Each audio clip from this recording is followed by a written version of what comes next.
हाय दोस्तों, हमारे YouTube channel star study point में आप लोगों का स्वागत है। तो आइए आज हम लोग इस वीडियो में राजनीति शास्त्र से स्थानीय स्वशासन के विषय में कुछ प्रश्नों को हल करते हैं। तो चलिए अब हम चलते हैं प्रश्न पर। प्रश्न है, भारत की आत्मनिर्भर समाज व्यवस्था का वर्णन करते हुए किसने कहा कि भारत की ग्राम व्यवस्था छोटे छोटे गणतंत्र है? ऑप्शन ए है चार्ल्स मैडकॉफ, बी है वर्क, सी है मिल और डी है कनिंघम। तो क्या होगा उत्तर इसका? ऑप्शन जो है ए हो जाएगा चार्ल्स मैडकॉफ। भारत की आत्मनिर्भर समाज व्यवस्था का वर्णन करते हुए चार्ल्स मैडकॉफ ने 1880 ईस्वी में कहा था कि भारत की ग्राम व्यवस्था छोटे छोटे गणतंत्र है जिनमें उनकी आवश्यकता का लगभग सब कुछ उपलब्ध है और वे काफ़ी हद तक किसी भी वैदेशिक संबंधों से स्वतंत्र है। ठीक है। अगला प्रश्न है, भारतीय संविधान का अनुच्छेद 40 राज्य को सार्थक कदमों हेतु परामर्श देता है। ए है समान सिविल संहिता के संबंध में, बी है ग्राम पंचायतों के संगठन के संबंध में, सी है नगर पालिकाओं के गठन के संबंध में और डी है कर्मकारों के लिए निर्वाह योग्य मजदूरी के संबंध में। तो क्या होगा उत्तर इसका?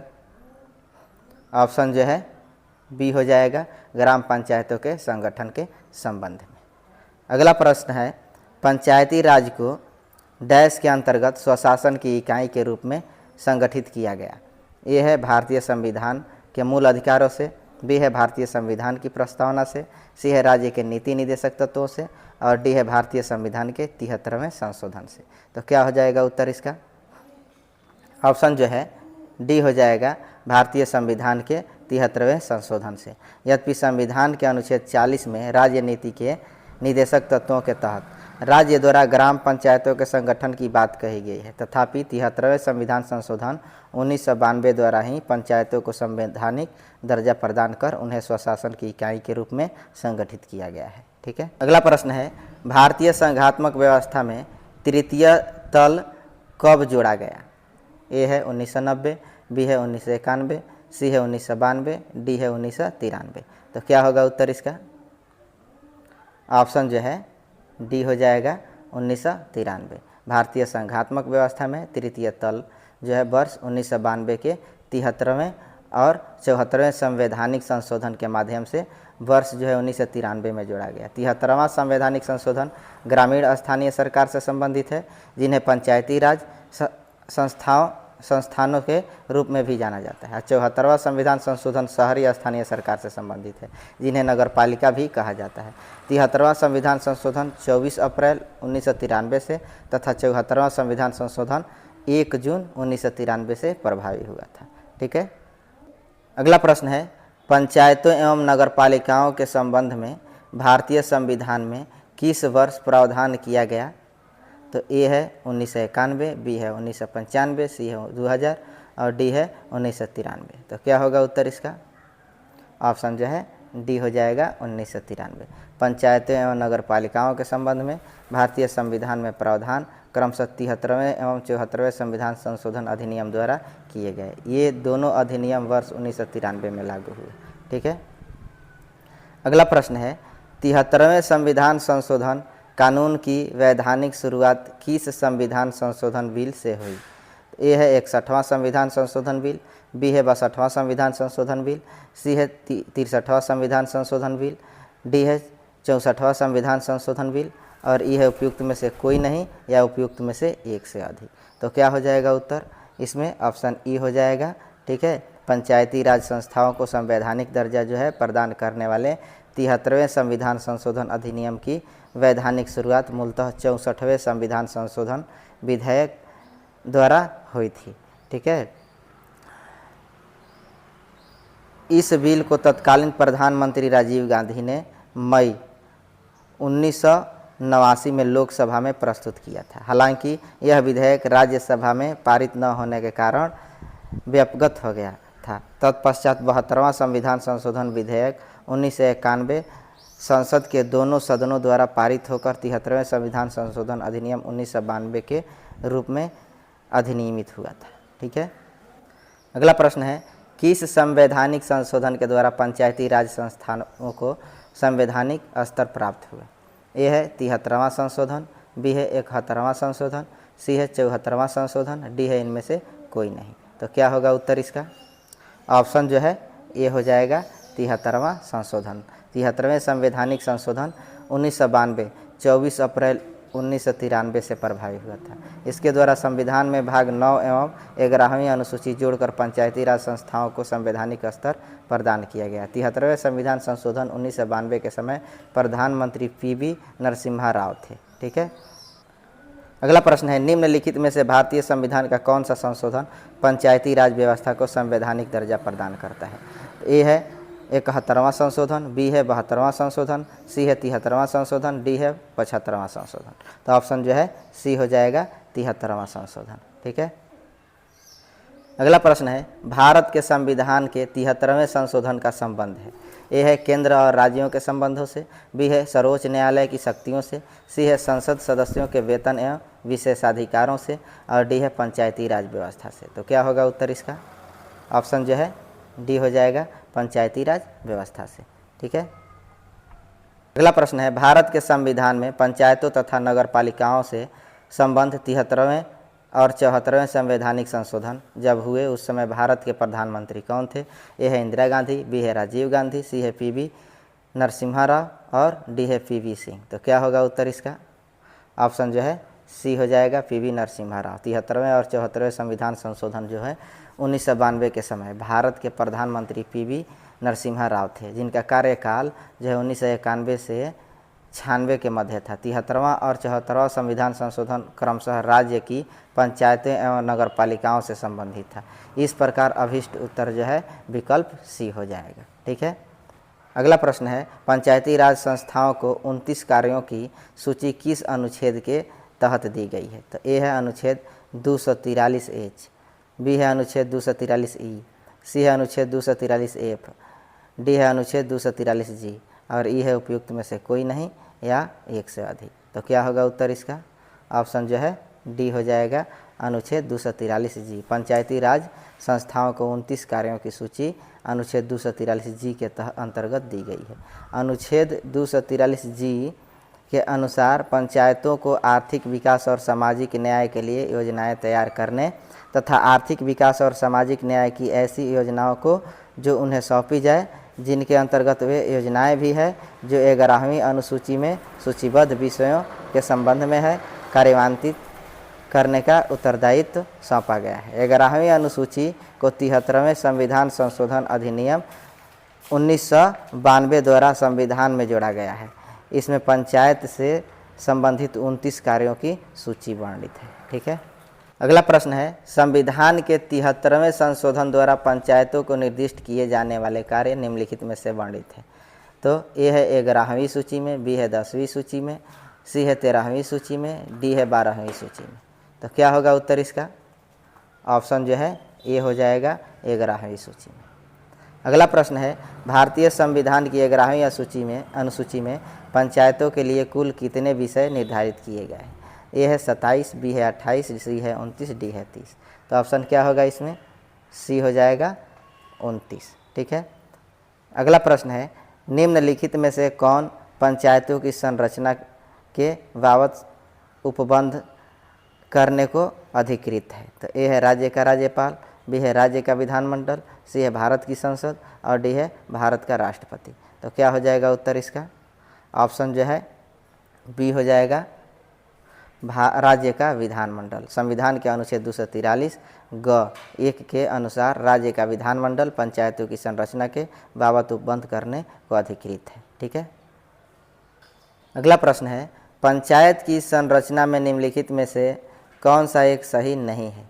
ए है किसी राज्य का विधानमंडल विधि द्वारा पंचायत की संरचना के लिए उपबंध कर सकेगा, बी है ग्राम सभा गांव स्तर पर अपनी शक्तियों का प्रयोग करेगी, सी है प्रत्येक राज्य ग्राम मध्य और जिला स्तर पर पंचायत का गठन करेगा, डी है ऐसे राज्य जिनकी जनसंख्या 20 लाख से अधिक नहीं है वे मध्य स्तर पर पंचायत का गठन नहीं कर सकेगा। तो क्या होगा उत्तर इसका? ऑप्शन जो है सी हो जाएगा प्रत्येक राज्य ग्राम मध्य और जिला स्तर पर पंचायत का गठन करेगा। ठीक है, अगला प्रश्न है, पंचायती राज व्यवस्था में शासन प्रणाली की संरचना क्या है? ए है ग्राम स्तर पर स्थानीय स्वशासन की एक स्तरीय संरचना। बी है ग्राम और खंड स्तर पर स्थानीय स्वशासन की द्विस्तरीय संरचना। सी है ग्राम खंड और जिला स्तर पर स्थानीय स्वशासन की त्रिस्तरीय संरचना। डी है ग्राम खंड जिला और राज्य स्तर पर स्थानीय स्वशासन की चतुस्तरीय संरचना। तो क्या होगा उत्तर इसका? ऑप्शन जो है सी हो जाएगा, ग्राम खंड और जिला स्तर पर स्थानीय स्वशासन की त्रिस्तरीय संरचना।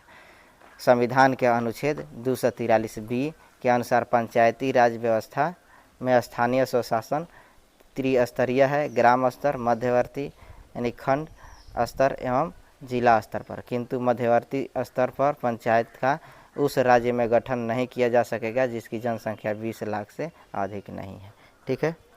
अगला प्रश्न है, वह न्यूनतम जनसंख्या कितनी है जिसके नीचे 73वें संशोधन अधिनियम के उपबंध के अनुसार मध्यवर्ती स्तर पर पंचायती गठित नहीं की जा सकती? ए है 25 लाख, बी है 20 लाख, सी है 35 लाख, डी है 30 लाख। तो क्या होगा उत्तर इसका? ऑप्शन जो है बी हो जाएगा 20 लाख। ठीक है। अगला प्रश्न है, भारत में प्रत्येक पंचायत का कार्यकाल किस दिनांक से 5 वर्ष का होता है? ए है अपने प्रथम अधिवेशन के लिए निर्धारित तिथि से, बी है चुनाव की अधिघोषणा की तिथि से, सी है चुनाव परिणामों की घोषणा की तिथि से, और डी है सदस्यों द्वारा शपथ ग्रहण की तिथि से। तो क्या हो जाएगा उत्तर इसका? ऑप्शन जो है ए हो जाएगा, अपने प्रथम अधिवेशन के लिए निर्धारित तिथि से।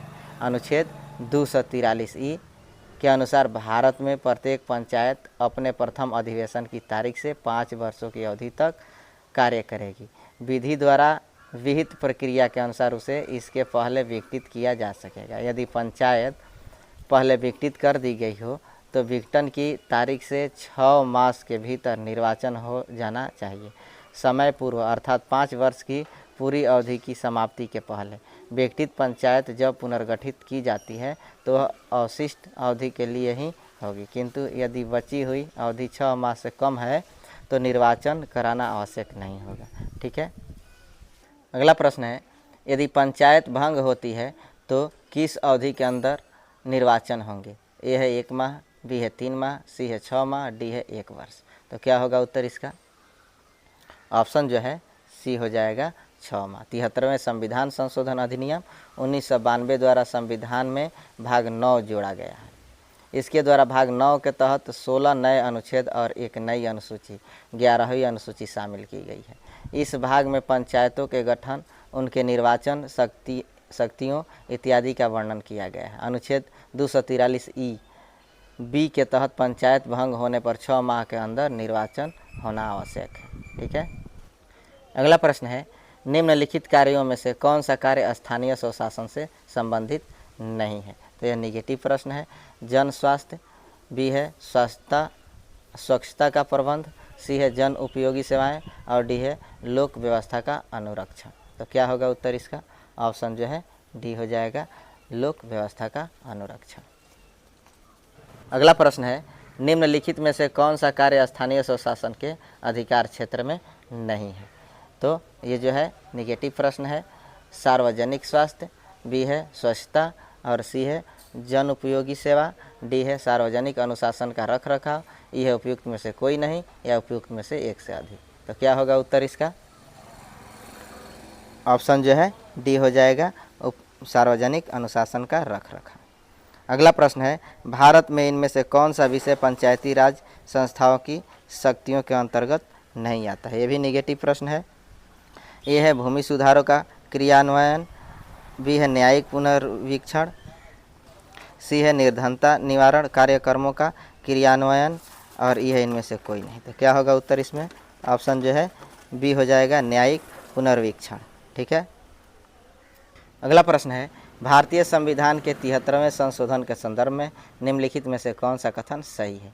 एक है इसमें पंचायतों को स्वशासन की संस्था स्वीकार किया गया। 2 है इसमें शहरी स्थानीय सरकारों को स्वशासन की संस्था स्वीकार किया गया। तो नीचे दिए गए कुट से सही उत्तर चुनना है। ए में केवल 1 तथा 2 दोनों सही है, बी में केवल 2, सी में केवल 1, डी में न तो 1 और न 2। तो क्या होगा उत्तर इसका? ऑप्शन जो है सी हो जाएगा, केवल एक। इसमें पंचायतों को स्वशासन की संस्था स्वीकार किया गया है। 73वें संविधान संशोधन अधिनियम 1992 द्वारा संविधान के भाग 9 के तहत पंचायतों को संवैधानिक दर्जा प्रदान किया गया है। इसमें पंचायतों को स्वशासन की संस्था स्वीकार किया गया है। वहीं 74वें संविधान संशोधन अधिनियम 1992 के द्वारा शहरी स्थानीय सरकार को स्वशासन की संस्था स्वीकार किया गया है। इस संशोधन द्वारा संविधान में भाग 9 क के तहत शहरी निकायों को संवैधानिक दर्जा प्रदान किया गया है। ठीक है। अगला प्रश्न है, पंचायत के चुनाव कराने हेतु निर्णय किसके द्वारा लिया जाता है? ए है केंद्र सरकार, बी है राज्य सरकार, सी है जिला न्यायाधीश और डी है चुनाव आयोग। तो क्या हो जाएगा उत्तर इसका? ऑप्शन जो है बी हो जाएगा, राज्य सरकार। ठीक है। अगला प्रश्न है, संविधान के प्रावधानों के अंतर्गत पंचायत चुनाव कराने का निर्णय किया जाता है। ए है केंद्र सरकार द्वारा, बी है राज्य सरकार द्वारा, सी है भारत के चुनाव आयोग द्वारा और डी है राज्य चुनाव आयोग द्वारा। तो क्या होगा उत्तर इसका? ऑप्शन जो है बी हो जाएगा, राज्य सरकार द्वारा। अगला प्रश्न है, पंचायती राज प्रणाली किस सूची में है? ए है संघ सूची, बी है राज्य सूची, सी है समवर्ती सूची, डी है उपयुक्त में से कोई नहीं, ई है उपयुक्त में से एक से अधिक। तो क्या हो जाएगा उत्तर इसका? ऑप्शन जो है बी हो जाएगा, राज्य सूची। ठीक है। अगला प्रश्न है, पंचायती राज विषय है। ए है समवर्ती सूची पर, बी है केंद्र की सूची पर, सी है राज्य की सूची पर, डी है शेषाधिकारों की सूची पर। तो क्या होगा उत्तर इसका? ऑप्शन सी हो जाएगा। अगला प्रश्न है, पंचायत राज व्यवस्था का निम्न में से किसमें उल्लेख है? तो ए है संघ सूची, बी राज्य सूची, सी समवर्ती सूची, डी इनमें से कोई नहीं। तो क्या होगा उत्तर इसका? ऑप्शन जो है बी हो जाएगा, राज्य सूची। अगला प्रश्न है, पंचायत चुनाव होते हैं प्रत्येक 4 वर्षों पर, बी प्रत्येक 5 वर्षों पर, सी प्रत्येक 6 वर्षों पर, डी प्रत्येक सरकार की इच्छा अनुसार। तो क्या होगा उत्तर इसका? ऑप्शन जो है बी हो जाएगा, प्रत्येक 5 वर्षों पर। अगला प्रश्न है, निम्नांकित में से कौन एक पंचायतों से संबंधित नहीं है? तो यह निगेटिव प्रश्न है। ए है राज्य निर्वाचन आयोग पंचायतों का चुनाव संपादित करेगा, बी है संविधान 74वां संशोधन अधिनियम, सी है सभी पंचायतों का कार्यकाल 5 वर्ष निर्धारित होगा, डी है एक पंचायत के भंग होने के 6 माह के अंदर नया चुनाव कराया जाएगा। तो क्या होगा उत्तर इसका? ऑप्शन जो है बी हो जाएगा, संविधान 74वां संशोधन अधिनियम। संविधान का 74वां संशोधन अधिनियम पंचायतों से नहीं वरन नगर पालिकाओं से संबंधित है। अन्य तीनों कथन जो है पंचायतों से संबंधित प्रावधान है जो 73वें संविधान संशोधन अधिनियम द्वारा संविधान में जोड़े गए हैं। ठीक है। अगला प्रश्न है, 73वें संविधान संशोधन का अभिपालन करने वाला पहला राज्य है। ए है मध्य प्रदेश, बी है पंजाब, सी है आंध्र प्रदेश, डी है राजस्थान। तो क्या होगा उत्तर इसका? ऑप्शन जो है ये हो जाएगा, मध्य प्रदेश। 73वां संविधान संशोधन अधिनियम 1992 24 अप्रैल 1993 को लागू हुआ। इसका अभिपालन करने वाला पहला राज्य मध्य प्रदेश था। इस संशोधन अधिनियम के लागू होने के बाद वहां के विधानमंडल द्वारा मध्य प्रदेश पंचायती राज अधिनियम 1993 अधिनियमित किया गया, जिसके तहत वर्ष 1994 में मध्य प्रदेश में पंचायत चुनाव आयोजित किए गए। ठीक है। अगला प्रश्न है, भारत में राष्ट्रीय पंचायत दिवस मनाया जाता है। तो ए है 26 जनवरी को, 2 है 2 अक्टूबर को, 3 है 21 अप्रैल को और डी 24 अप्रैल को। तो क्या होगा उत्तर इसका? ऑप्शन जो है डी हो जाएगा, 24 अप्रैल को। अगला प्रश्न है, महिलाओं को पंचायतों में आरक्षण भारतीय संविधान में संशोधन करके दिया गया है। वह है 1992 का 17वां संशोधन, बी है 1992 का 73वां संशोधन, सी है 1992 का 74वां संशोधन, डी है 1992 का 77वां संशोधन। तो क्या होगा उत्तर इसका? ऑप्शन जो है बी हो जाएगा, 1992 का 73वां संशोधन। महिलाओं को पंचायतों में आरक्षण भारतीय संविधान में 73वां संशोधन करके दिया गया है। अनुच्छेद 243 घ के खंड 3 के तहत पंचायतों में सभी स्तरों पर महिलाओं को 1/3 आरक्षण प्रदान किया गया है। अगला प्रश्न है, भारत में महिलाओं के लिए स्थान आरक्षित है। यह है पंचायती राज संस्थाओं में, बी है राज्य विधानसभाओं में, सी है मंत्रिमंडल में और डी है लोकसभा में। तो क्या होगा उत्तर इसका? ऑप्शन जो है ये हो जाएगा, पंचायती राज संस्थाओं में। अगला प्रश्न है, संविधान के अंतर्गत पंचायतों में महिलाओं के 1/3 प्रतिनिधित्व की गारंटी कौन सा अनुच्छेद देता है? ए अनुच्छेद 243 घ, बी है अनुच्छेद 243 घ, सी है अनुच्छेद 243 झ और डी है अनुच्छेद 243 झ। तो क्या होगा उत्तर इसका? ऑप्शन जो है बी हो जाएगा अनुच्छेद 243 घ। अगला प्रश्न है, निम्नलिखित अनुच्छेदों में से कौन सा अनुच्छेद पंचायतों में अनुसूचित जातियों एवं अनुसूचित जनजातियों के लिए सीटों का आरक्षण प्रदान करता है? ए है 243 डी, बी है 243 सी, सी है 243 बी और डी है 243 ए। तो क्या होगा उत्तर इसका? ऑप्शन जो है ए हो जाएगा 243 डी। अनुच्छेद 243 डी के खंड 1 में उपबंधित है कि प्रत्येक पंचायत में अनुसूचित जातियों और अनुसूचित जनजातियों के लिए स्थान उस पंचायत क्षेत्र में उनकी जनसंख्या के अनुपात में आरक्षित रहेंगे। साथ ही इस अनुच्छेद के खंड 2 के अनुसार इस प्रकार आरक्षित स्थानों में कम से कम 1/3 स्थान यथास्थित अनुसूचित जातियों या अनुसूचित जनजातियों की महिलाओं के लिए आरक्षित रहेंगे। ठीक है। अगला प्रश्न है, किस राज्य ने पंचायती राज संस्थाओं में स्त्रियों के 50% आरक्षण को वैध किया है? 1 है बिहार, 2 है उत्तराखंड, 3 है मध्य प्रदेश, 4 है हिमाचल प्रदेश। ए में दिया है केवल 3, बी में केवल 2 एवं 3, सी में 2, 3, 4, डी में 1, 2, 3, 4, ई में उपयुक्त में से कोई नहीं या उपयुक्त में से एक से अधिक। तो क्या होगा उत्तर इसका? ऑप्शन जो है डी हो जाएगा, उपयुक्त में से 1, 2, 3 व 4। ठीक है। अगला प्रश्न है, उत्तर प्रदेश में पंचायती राज संस्थाओं में महिलाओं के लिए आरक्षित स्थानों की संख्या कितनी है? ए है कुल स्थानों का 1/3, बी है महिलाओं की आबादी के अनुपात में, सी है कुल स्थानों का 1/4 और डी है परिस्थितियों की आवश्यकता अनुसार। तो क्या होगा उत्तर इसका? ऑप्शन जो है ए हो जाएगा, कुल स्थानों का 1/3। 73वें संविधान संशोधन के अनुक्रम में उत्तर प्रदेश सरकार द्वारा उत्तर प्रदेश पंचायत विधि विधेयक 1994 पारित किया गया, जो 22 अप्रैल 1994 से प्रदेश में प्रवृत्त हुआ। इसके तहत प्रदेश में पंचायती राज संस्थाओं में प्रत्येक स्तर पर महिलाओं के लिए कुल स्थानों के 1/3 स्थान आरक्षित किए गए। ठीक है। तो चलिए दोस्तों, इस वीडियो का हमारा अंतिम प्रश्न था। इसी तरह के वीडियो के लिए हमारे चैनल को अधिक से अधिक शेयर कीजिए, सब्सक्राइब कीजिए तथा बेल आइकन को दबा लीजिए, जिससे कि आपको समय समय पर नोटिफिकेशन मिले और आप जो है बेहतर तैयारी कर सके। तो अब हम चलते हैं। धन्यवाद।